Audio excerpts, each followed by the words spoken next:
Eh, la clase es más sobre todo lo que hace referencia a la patología mamaria, digamos, más benigna. No vamos a entrar mucho en el tema de cáncer en este momento, solo les voy a dar como unas cositas, unos tips como para saber cuándo se están metiendo en el terreno del cáncer, que pues definitivamente como médico general, más que ustedes manejar el cáncer, tienen que saber cómo detectarlo, cómo definir cuando un paciente necesita manejo por especialidad, por mastología o oncología, y cuándo mandar una biopsia, cuándo no mandar una biopsia, y por lo menos poderle orientar a los pacientes, que es lo que pasa siempre.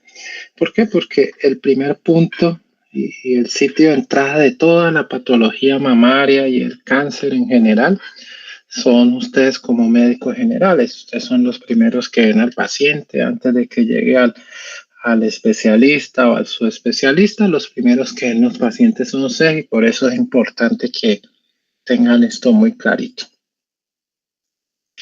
Este es el texto.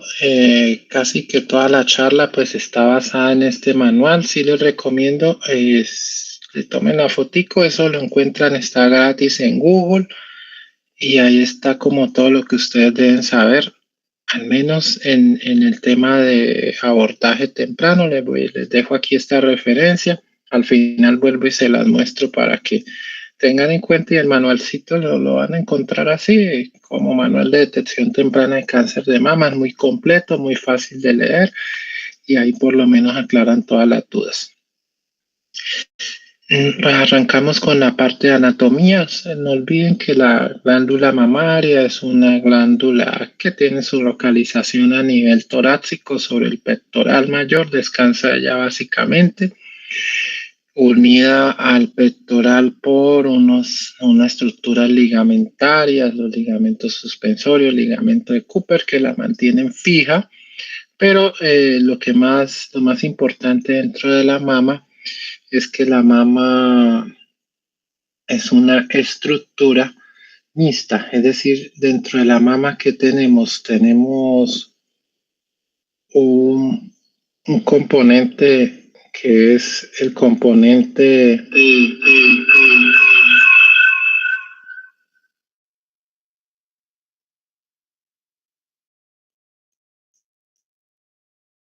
Se metió esto ahí, listo. Tenemos un componente que es el componente glandular y el componente mesenquimal. Entonces, aquí por lo menos vamos a mirar la parte glandular, que podríamos decir que es la más importante, porque pues definitivamente la función de la mama es la producción de leche durante la lactancia materna, esa etapa importante. Entonces aquí estas estructuras que son los lóbulos mamarios, el lóbulo mamario, que a su vez está compuesto de lobulillos mamarios, y todos esos lobulillos se conectan a través de unos conductos que conocemos como ductos mamarios, ¿sí? Tenemos un ducto principal y unos ductos segmentarios. Entonces, de cada lobulillo salen los ductos segmentarios y se unen y forman el ducto principal. ¿Listo? Ese ducto principal, que generalmente son entre 15 y 20 ductos, ellos van a drenar directamente, todos así confluyen hacia el pezón para entregar pues finalmente la leche a través de esta estructura del pezón, ¿sí? Aquí está el seno lactífero, que es como ese depósito donde llega la leche y se queda ahí, y cuando ya el niño hace el proceso de succión, pues él vacía estos senos lactíferos, que es donde, podríamos decir, como un tanquecito ahí intermedio, que permite que la sangre, pero que la leche salga eyectada en forma adecuada.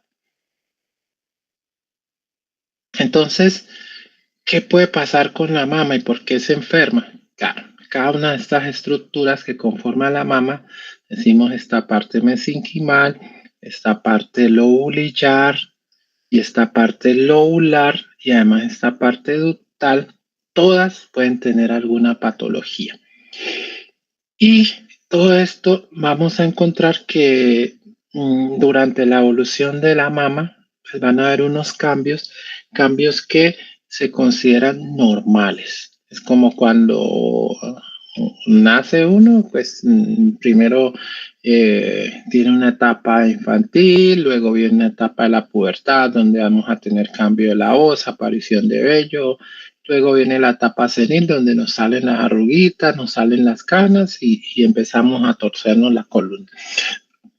Eso no es anormal, ¿listo? O sea, que tengamos esos cambios en el seno ocurre igualmente. En el seno hay un proceso evolutivo que es normal y eso ahorita vamos a mirar que se conoce como desarrollo normal de la mama. Pero cuando estos desarrollos se alteran y se vuelven incómodos o se vuelven incapacitantes, pues hace parte de lo que es la patología mamaria benigna.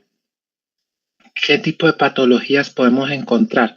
Por ejemplo, a nivel de los lobulillos podemos encontrar quistes, adenosis esclerosante, papilomas, hiperplasia, todo eso lo vamos a ver, incluso el mismo cáncer, el cáncer lobulillar. A nivel de los lóbulos podemos tener las alteraciones como el fibroadenoma y los tumores filoides, que son tumores que por esta localización casi que en el borde del lobulillo son tumores de composición mixta, es decir, tienen componente mesenquimal y componente lobulillar, a diferencia de los otros que mencionaba que son exclusivamente componente del lobulillo. Hay otras estructuras, lo que aparece en patologías a nivel del músculo liso, que en su mayoría está aquí alrededor del pezón. Recuerden que este músculo liso es el que produce la contracción para que la leche que se acumula aquí en los senos lactíferos pues sea eyectada en forma adecuada a través del pezón. Pero podemos tener patologías de este músculo liso poco frecuentes. Si ustedes ven, miren que casi que no tenemos nada de músculo en la mama, solamente esta estructura, entonces ahí posiblemente no vamos a encontrar mayores cosas. Luego aparecen los ductos que, como ustedes ven, miren que tenemos bastantes ductos y allí pues se generan patologías como la ectasia ductal, los papilomas, la misma enfermedad de Payet, que es un tipo de cáncer que aparece en esta área del pezón, y luego aparece todos los estroma. El estroma, que es esta parte amarillita donde está la grasa, tejido mesenquimal, entonces aparece el linfoma, necrosis grasa, fibrosis, sarcoma, que los sarcomas pueden aparecer de la grasa, pero también podemos tener sarcomas a nivel del pectoral.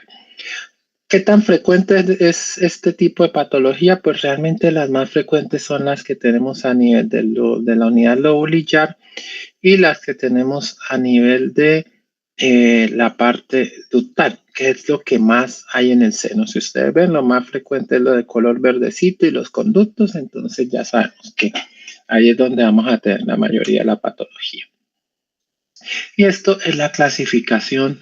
Este es el artículo clásico publicado en Lancet en 1987, donde dos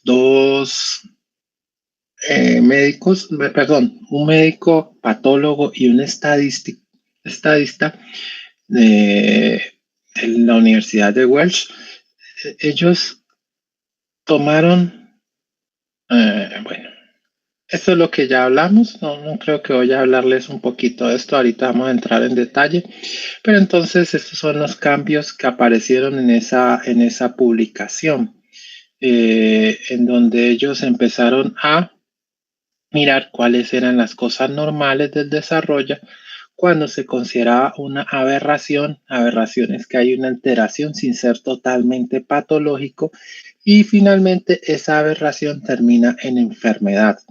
¿Cuándo termina en enfermedad? Cuando ya requiere un tratamiento o un manejo quirúrgico o un manejo médico más agresivo. ¿Listo? Entonces, estas son las etapas diferentes en que aparecieron en este artículo. Está la etapa inicial de los 15 a los 25, que es la etapa, digamos, la etapa reproductiva. Luego viene la etapa de madurez y luego viene la etapa de involución. Entonces, dentro de cada una ustedes van a encontrar un tipo de patología. que se pueden intercalar y pueden aparecer una en otra, sí.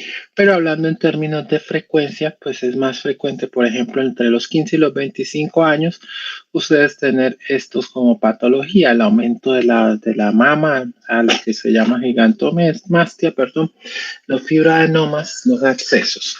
Ya en la etapa madura está el dolor mamario, que es una de las principales causas de consulta, y está en la etapa involutiva la mastitis periductal y la tibia. Esto hablando en términos de patología benigna, ¿sí? Si usted me dice cáncer, pues el cáncer tiene un comportamiento, digamos, casi que transversal acá con una frecuencia, pues ya saben ustedes que es mayor en pacientes por encima de los 50 años, con tendencia a ser un poquito menos frecuente, con tendencia a ser un poquito una frecuencia más alta últimamente en edades más tempranas, pero generalmente el promedio del cáncer está entre los 55 y los 60 años. Esa es la razón de por qué las mamografías, entre otras, porque las mamografías se deben hacer para esa época. Entonces, cuando apareció todo esto, se hicieron estas clasificaciones. Esta clasificación la sacó la OMS, entonces ellos los dividieron, todo ese poco de cosas que vimos, ese poco de patologías, de alteraciones a nivel de la mama, entonces ellos los dividieron. Tumores fibroepiteliales, ya vimos, son los que tienen componente lobular y componente glandular, ahí está el fibroadenoma, el filodes y la amartoma mamario. Los mioepiteliales son los que están ahí casi donde está el músculo liso.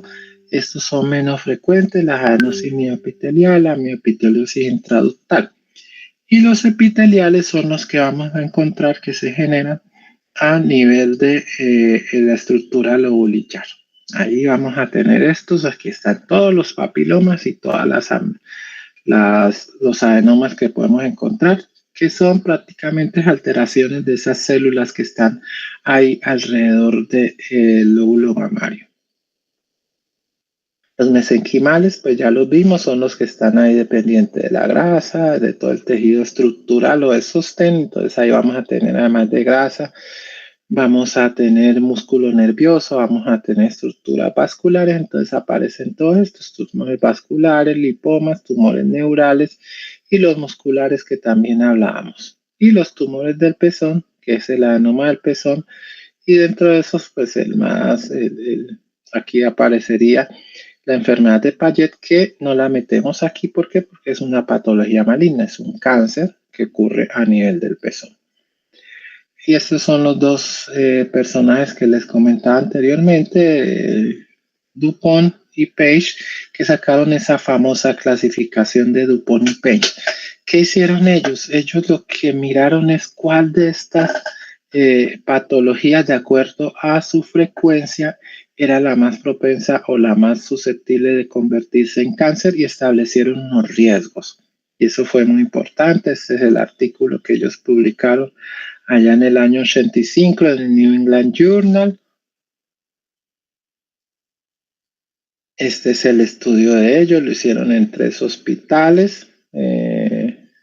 Fue un estudio retrospectivo. Ellos lo que hicieron simplemente fue como revisar todas las patologías que tenían y cuáles se transformaban mucho más en cáncer. Entonces, el patólogo la revisaba y el estadístico simplemente hizo la revisión estadística. Miren que se tomaron toda esta cantidad de pacientes, se revisaron 10.366 historias y ellos lo que miraban era cuáles tenían cáncer y cuáles habían tenido biopsia previa al cáncer. Entonces, con esto, ellos sacaron la famosa clasificación de Dupont y Page. Tuvieron en cuenta otras cosas. Ellos miraron cuántos pacientes realmente tenían síntomas de patología maligna. Encontraron que el 50% tuvo algún síntoma, dolor, sensación de masa, siendo lo más frecuente la anularidad y la mastalgia. Miren que era 58.5%. Las lesiones, muchas sospechosas de cáncer, tenían patología benigna, y 15% de las que estaban reportadas como benignas terminaron en cáncer. Es decir, ellos les tomaban las biopsias, miraban los restos y decían, no, la biopsia salió benigna, pero luego terminaban con cáncer. O tenían una biopsia previa, había hecho sospechosa, volvieron a tomar o siguieron control y se volvían cáncer.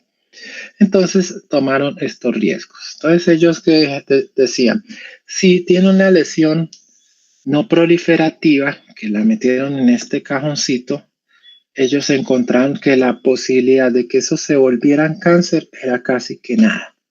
Riesgo relativo de 1. Si era una proliferativa sin atipia, que corresponden a estas que están aquí, papiloma intraductal, hiperplasia moderada, cicatriz radial, adenosis esclerosante, la posibilidad se elevaba hasta 2 veces, o sea, riesgo relativo de 2. Pero ¿qué encontraron ellos? Que las pacientes que tenían esta hiperplasia ductal atípica y lobulillar atípica, el riesgo se quintuplicaba, o sea, se había un riesgo relativo de 5. Con esto, ¿qué pudieron ellos definir? De que estas lesiones con atipia casi que son lesiones de manejo quirúrgico y oportuno. ¿Por qué? Porque tenemos 5 veces probabilidad de que eso se nos vuelva cáncer. Y eso fue uno de los aportes más importantes que hicieron Dupont y Page.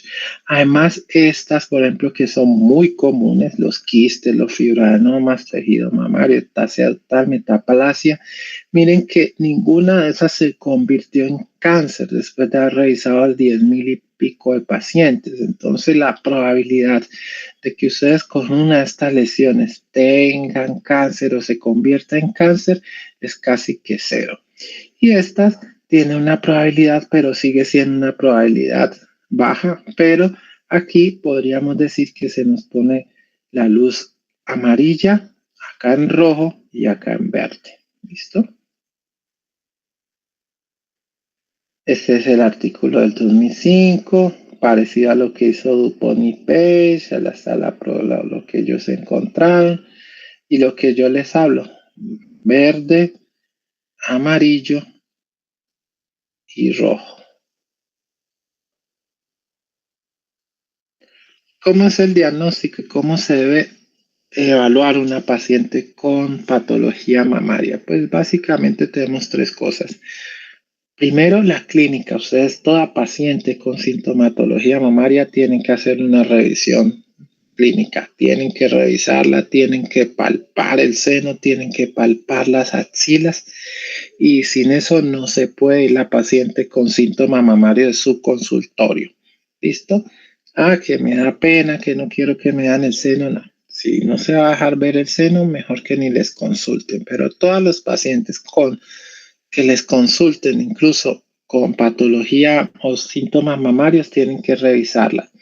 Hay otra cosa, siempre toda mujer debe tener una revisión mamaria al menos una vez en el año, hacer un examen clínico mamario si no tiene ningún síntoma. Es decir, yo tengo la paciente que lleva 1 año consultando y nunca nadie le ha revisado el seno. Una de las cosas que hay que hacer es siempre decirle, bueno, al menos una vez al año hay que revisarle el seno por parte de un médico. Lógicamente, pues ustedes tienen que recomendarle el autoexamen como un método de diagnóstico también, o por lo menos un método de evaluación temprana. El otro es las imágenes, y las imágenes incluyen la realización de ecografía, sobre todo en las pacientes jóvenes sintomáticas o con algún tipo de signo que ustedes le encuentren dentro del examen físico, y la patología. La patología es que vamos a determinar si encontramos algo acá en la clínica o en las imágenes. Siempre tenemos que tener diagnóstico histológico. Entonces vamos a ver cada una de las lesiones que sacó Dupont y Page. Arrancamos con las no proliferativas y acuérdense que esta teníamos un riesgo relativo de 1. Estas son las que no se convierten en cáncer, y acá las más frecuentes son estas. Tenemos los fibroadenomas que son nódulos que ocurren generalmente en mujeres jóvenes. tienden a ser solitarios, menor de 3 centímetros en su gran mayoría, móviles, bien definidos y no aumenta el riesgo de cáncer. Eso es importante que ustedes se los comenten a los pacientes, que un fibroadenoma tiene un riesgo relativo de 1 y no tiene por qué ponerse cáncer. Hay unos que sí tienen unas características especiales, que son los fibroadenomas atípicos, que son los fibroadenomas con microquistes o que tengan algo de alteraciones como metaplasia. Eso el patólogo se los va a reportar, así que no se preocupen por eso. Y sí, siempre es importante que todo paciente con fibroadenoma ustedes tengan un diagnóstico histológico. ¿Con esto qué quiero decir? De que todo nódulo mamario siempre es mejor enviarle biopsia para estudio.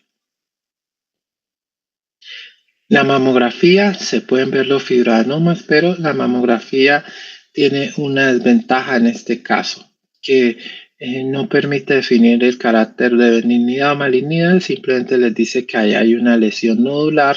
Por ejemplo, este es un fibroadenoma calcificado, lo que se llama en palomita de maíz, totalmente benigno, pero si ustedes ven esta imagen y está acá, en una mamografía, una paciente que vea esto, pues va a pegarse el susto de la vida, pero esto es totalmente benigno. Lo mismo acá, miren, acá hay uno grande y aquí están estos calcificados, son calcificaciones grandotas, esa no tiene ningún problema. Y la ecografía es el mejor método para verlo. Primero porque pues ya vimos la edad de los pacientes, son pacientes jóvenes. Y segundo, porque nos permite ver los bordes, ver la consistencia, es decir, ver la estructura. Y con esto nosotros ya el radiólogo fácilmente les puede decir, mire, esta lesión es una lesión benigna, posiblemente es un fibroadenoma, y ya ustedes definen si necesita o no hacerle biopsia. ¿Cómo se maneja un fibroadenoma? Pues realmente es observación, lo que uno mira es que no aumenten de tamaño, sobre todo los que son menores de 3 centímetros, pero cuando nosotros los vamos a operar, pues realmente nosotros los operamos primero la cancerofobia. Ustedes van a encontrar pacientes que dicen, no, quíteme eso, hágame quitar eso, porque es que mi tía tuvo cáncer, o mi hermana, o mi sobrina, o la amiga de mi prima, o la señora, la vecina del frente, y yo estoy asustada y me quiero quitar esa masa. Si es una masa palpable, esa la podemos quitar, así tenga menos de 3 centímetros. Los mayores de 5 centímetros sí o sí siempre los quitamos porque son gigantes. Y en pacientes posmenopáusicas, es decir, un paciente que ustedes tengan el diagnóstico ya por biopsia, un fibroadenoma, pero es una señora ya mayor, es decir, mayor de 45 años, eso es mejor operarla también independiente del tamaño. De crecimiento rápido, entonces se le dice, le vamos a hacer seguimiento, pero la señora en enero le vino con una masita pequeña y luego le llega por allá 3, 4 meses, mayo, junio, se le hacen el control y, oh, mire doctor, esto me ha crecido y ya realmente se ve más grande, es mejor operarlo. Calcificaciones pequeñas, no las gruesotas como vimos anteriormente, sino microcalcificaciones, es mejor operarlo. Fibroadenomas que produzcan mucho dolor, que la paciente se le arrime, se ponga el niño enfrente o cargue al bebé y le duele cuando le toca, eso también es mejor operarlo. Ya decíamos que los pacientes mayores de 40 años no deben tener fibroadenomas aparición hasta, entonces mejor operarlos. Perdón. Y los fibroadenomas complicados o con atipia, que esto no lo va a decir el patólogo. Es lo que yo les decía, entonces estos también se operan, el patólogo nos va a decir, tiene un fibroadenoma, pero en la biopsia salieron con quistes mayores de 3 milímetros, calcificaciones epiteliales, cambios papilares apocrinos o adenosis esclerosante. Estos es mejor operarlos. Entonces, si les aparece con esto, miren que tienen 3.1 veces de aumentar, o sea, ya deja de ser simplemente la lesión proliferativa que todos conocemos. Entonces, si aparece quistes mayores de 3 milímetros, calcificaciones, adenosis esclerosantes o cambios papilares apocrinos. Esas 4 cositas hacen parte de lo que nosotros conocemos como fibroadenoma complejo. Entonces, cuando yo les pregunte ¿qué un fibroadenoma complejo? ¿Qué cosas debe tener? Ya ustedes saben. quistes mayores de 3, adenosis esclerosantes, cambios capilares apocrinos y calcificaciones epiteliales. Esos todos son quirúrgicos, ¿listo?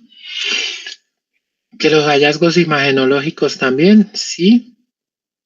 El radiólogo les puede decir, mire, este fibranoma tiene calcificaciones no gruesotas, sino miren, multiformes, o sea, chiquiticas, márgenes angulares, heterogenicidad interna, que eso más de la adenosis, esclerosante, cambios papilares, focos hiperecogénicos internos.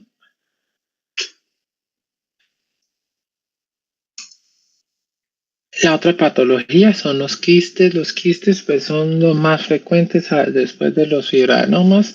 Podemos decir que los quistes es la otra patología más frecuente, sobre todo que estos sí ya son en pacientes un poquito ya mayores. Encontramos nosotros más quistes que en los pacientes jóvenes.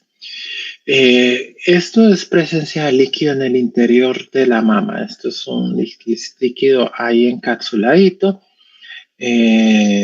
Generalmente su origen es por un tema hormonal y tiene que ver con el desarrollo hormonal, los cambios cíclicos, involución, sobre todo en mujeres pre y perimenopáusicas. Estos quistes ustedes van a notar que tienen cambio fluctuante en el tamaño. ¿Por qué? Porque dependiendo del cambio del ciclo, ellos se pueden poner mucho más grandes, acumular más líquido o acumular menos líquido. Miren que es muy frecuente, 37% de las mujeres pueden tener quistes y como les decía, generalmente se dan mujeres ya un poquito mayores que las de los fibranomas, mayores de 35 años hasta los 50 años, donde ya el influjo hormonal es pues menos a los 50 años, entonces ahí la vamos a encontrar con más frecuencia.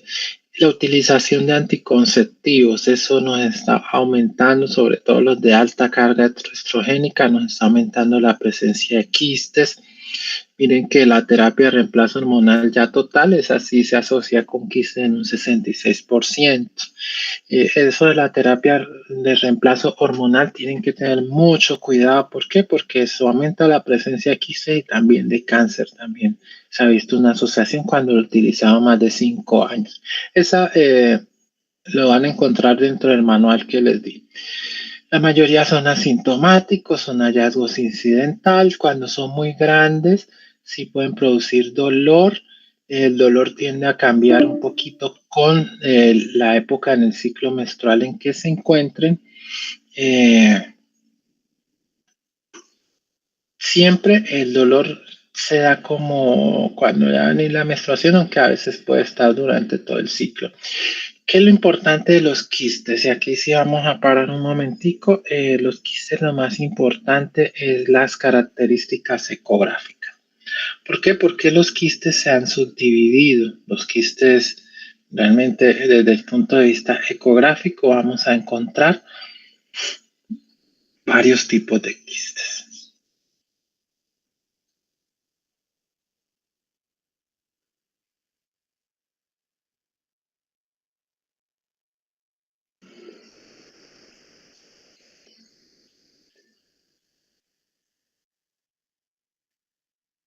Bueno, entonces tenemos los quistes simples, que es este, el quiste complicado y el quiste complejo. Cada uno está relacionado con un riesgo mayor o menor de cáncer.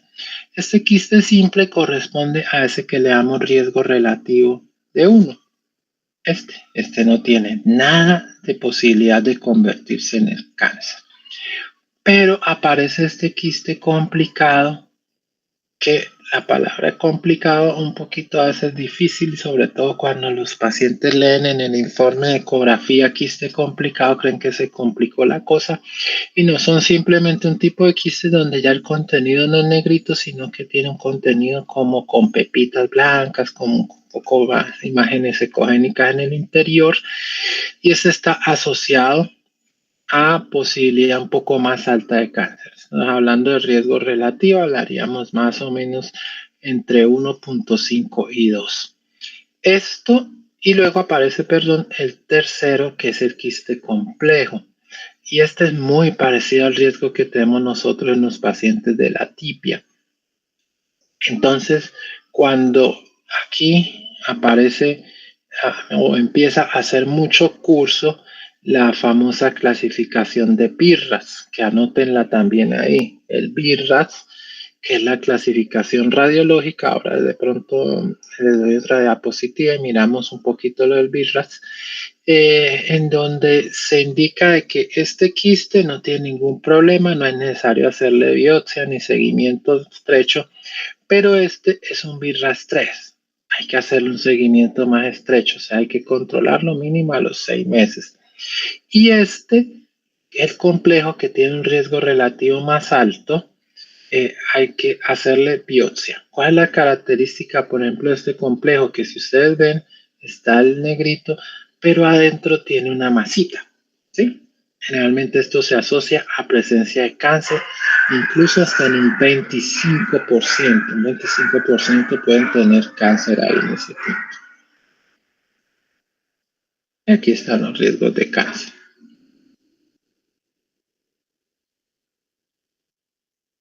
Y aquí está lo que yo les estoy diciendo.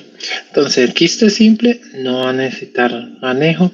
Simplemente si está muy grandote o duele mucho, pues lo van a drenar. El quiste complicado, observación cada 6 meses. Y si persiste con mucho síntoma o por lo menos se vuelve sintomático o se vuelve sospechoso, aumenta tamaño y cambia sus características, siempre hacer biopsia. Y el complejo sí, siempre biopsia. Biopsia siempre sí o sí. Idealmente, yo aquí puse fina o trucut, pero lo ideal es siempre hacer biopsia trucut. La biopsia con aguja fina a veces no nos da buena opción. Acuérdense que la biopsia con aguja fina aspira al líquido y cuando hay cáncer en este tipo de quistes, el cáncer está aquí en esta parte sólida, no está en el líquido. Entonces, si yo le meto y aspiro con una aguja, puede hacer que me aspire parte de este líquido y no me lleve el tejido sólido. ¿Qué es lo que podemos hacer también? Pues aspirar un poco el líquido y mandar la aguja gruesa para que tome la biopsia de la parte sólida. ¿Listo? La otra patología benigna es lactasia total, y lactasia total hace referencia a unos ductos que se quedan dilatados. ¿Cuándo ocurre esto? Pues cuando ya pasó toda esa etapa de reproductiva, ya pasó y ya vamos a la tercera etapa, que es la etapa de involución, donde la mama ya pues cumplió su objetivo principal de la lactancia. Por eso la vamos a ver en mujeres mayores de 60 años. ¿Y qué es la característica? Que los conductos se quedan dilatados porque se pierde la elastina de las paredes. Allá el conducto no se cerró, como no tenía elastina, se quedó un poco dilatado, se quedó así y ya eso va a continuar así. ¿Qué es lo que pasa? Pues ahí eso va a permitir de que en esos conductos que quedaron abiertos, pues se acumule líquido. ¿Por qué se pierde la elastina? Pues realmente no se sabe, parece que son todas estas cosas.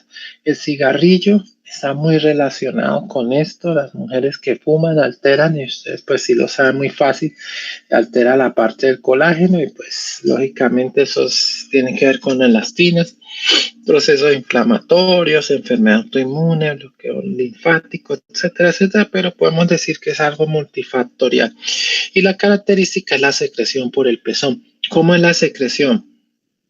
Puede ser así como está esta amarillita, pero puede ser también marrón, color como ladrillo, negruzca, y son secreciones que asustan, pero son totalmente benignas. Y aquí es importante reconocer secreciones. ¿Por qué? Porque hay dos tipos de secreciones que sí se asocian a riesgo de cáncer, que son la de sangre roja, roja no es como medio zapotico, no, sangre, o la que es cristalina como agua de roca que dicen, es decir, como el agüita cristal que nos tomamos. Esas dos secreciones sí tenganle miedo. El resto, independiente del color, verde, marrón, amarillo, ladrillo, negra, como quieran, no tiene mucho riesgo. ¿Listo?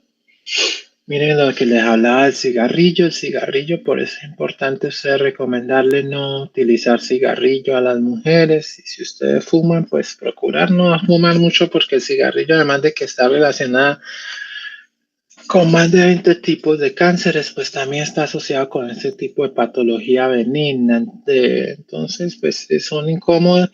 Miren que aquí aparece estos daños a nivel de la microvasculatura y también produce un cambio de la flora. Entonces, si usted ve una paciente con secreción, hagan el ejercicio, pregúntenle si fuma o no fuma. Sintomática en el 30%, secreción verdosa, amarillenta, pero sabemos que aquí puede haber otro tipo de secreciones, negra, marrón, amarillas, potico, amarillo patico, amarillo no sé qué, verde yo no sé cuándo, verde selva, verde no sé qué, pero todas son las mismas, todas son las mismas. Entonces la ectasia, luego viene la mastitis, esto se puede complicar en un 1.2% con fístula. Entonces las complicaciones son la mastitis periductal, son las complicaciones de la ectasia, entonces tenemos la mastitis, el absceso y la fístula. Más frecuente la mastitis, pues casi que el 6%, y el absceso y la fístula sí es menos frecuente en 1.2%. Manejo, tranquilizar a la paciente y si la secreción es persistente, produce retracción del pezón, si tiene alguna de estas complicaciones como la mastitis, el absceso o la fístula, pues también tiene indicación de cirugía. Y otra indicación es cuando es una secreción espontánea, es decir, la paciente aparece o amanece con el brasier manchado y que sale solito sin necesidad de que se apriete, pues sí es mejor hacerle cirugía. Esta paciente debe ser vista por cirugía. Esto es la ruta de decisión de la telorrea. Esto no voy a parar mucho, pero está allí en el manual que yo les dije. Miren acá lo que les habla de la secreción, ¿sí? Secreción sanguinolenta o serocealina o cristalina, si ustedes quieren. Siempre se va a cirugía. ¿Listo? Por la asociación con cáncer. Miren las otras. Si tienen complicaciones, fístula, mastitis o absceso, se va para cirugía. Si no, ya ustedes pueden hacerle. Siempre mirar la característica y tener en cuenta que si es una secreción blanca de leche, eso sí tiene un manejo diferente. ¿Por qué? Porque la secreción de leche generalmente se asocia a una alteración de la tiroides o a una alteración de la prolactina. Entonces la paciente muchas veces les puede decir, no es que me sale leche como tal. Si sale leche blanca, que ustedes vean, porque siempre tienen que verla. Si ustedes no la ven, aquí sí es como Santo Tomás. Si ustedes no ven la que sea leche, no hay problema. Si ven que sale leche, pídanle siempre la prolactina y pídanle una TSH. La otra patología es la hiperplasia ductal, que simplemente hace referencia a que esos conductos mamarios empiezan a crecerle otra capa de células. Esto no tiene ningún problema siempre y cuando la hiperplasia ductal sea leve, es decir, de menos de 4 capas y las células conserven su misma estructura.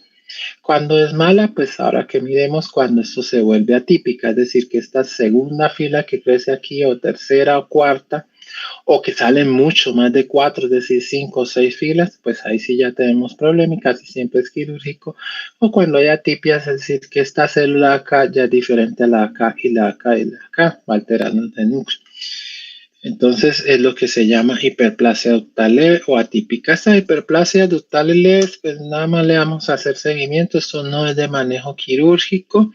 Pueden salir como un nodulito de una biopsia, pero lo pueden hacer seguimiento y ya si crece o cambia su estructura, igual que como los fibroadenomas, pues se vuelven quirúrgicos.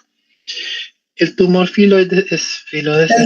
Doctor, qué pena, disculpe, le interrumpo. Es que ya se va a acabar el tiempo de la llamada, entonces creo otro link para que sigamos viendo la clase. Dale, sí. Sí, una vez yo paramos aquí en Filoes y nos conectamos ahora, ¿listo? Listo, doctor, sí, porque solo Vale. faltan 4 minutos. Vale, no, yo salgo y una vez ahorita lo hacemos. Ya salimos. Vale, gracias.